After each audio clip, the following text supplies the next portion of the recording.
There's a particular kind of heartbreak that doesn't come from being unloved.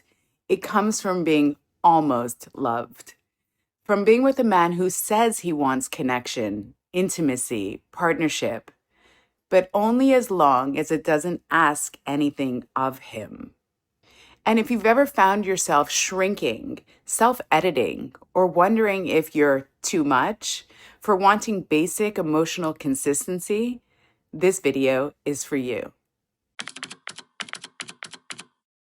Let's talk about the avoidant man who does want love.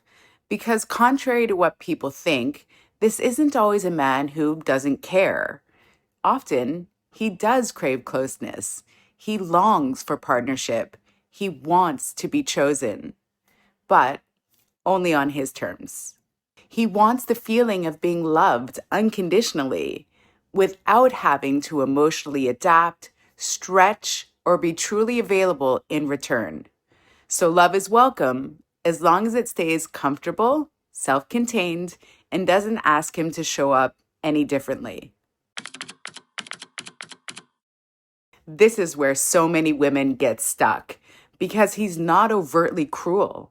He may actually seem kind, thoughtful, introspective, even emotionally intelligent on the surface. But the moment love asks something real of him, presence, regulation, accountability, emotional reciprocity, his nervous system reads that as danger. Not because you're asking too much, but because he was often conditioned early in life to associate emotional need or vulnerability with weakness. So instead of leaning in, he pulls away, or he blames, or he labels you as too much.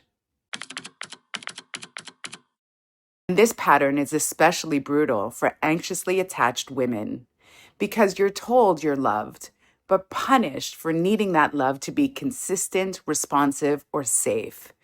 You feel guilty for wanting connection and ashamed for asking for it. So you stay.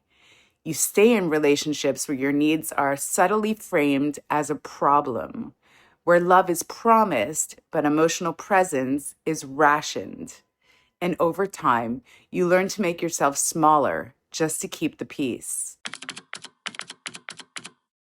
Here's where the disconnect really shows up. He says he wants connection, but flinches at conflict. He says he wants a partner, but disengages when emotional labor is required.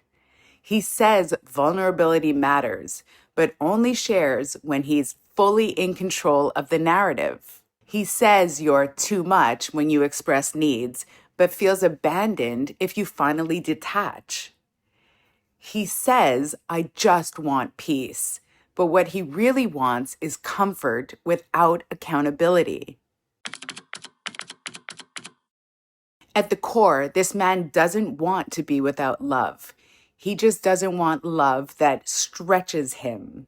He wants to feel adored without pressure, to feel close without emotional exposure, to feel seen without having to truly see you back. In other words, he wants the benefits of partnership without the work of reciprocity. And loving him feels like this. You're chasing crumbs of connection. You silence your needs to avoid upsetting him. You become hyper attuned to his moods, his tone, his withdrawals. You start questioning your worth, wondering if you are the problem for wanting too much. And the more you love him, the smaller you become. So can he change? Yes, but only if he wants to. And only if he's willing to become someone who can sustain connection. That means taking radical responsibility for his emotional avoidance, learning to sit with discomfort instead of withdrawing, building capacity for emotional labor and vulnerability, and valuing what relationships ask of him instead of resenting it. And here's the most important part. You cannot do the work for him. If this video hit close to home, I want you to hear this clearly. Wanting consistency, safety, and emotional presence does not make you needy. It makes you human. And secure love will never require you to disappear to be chosen.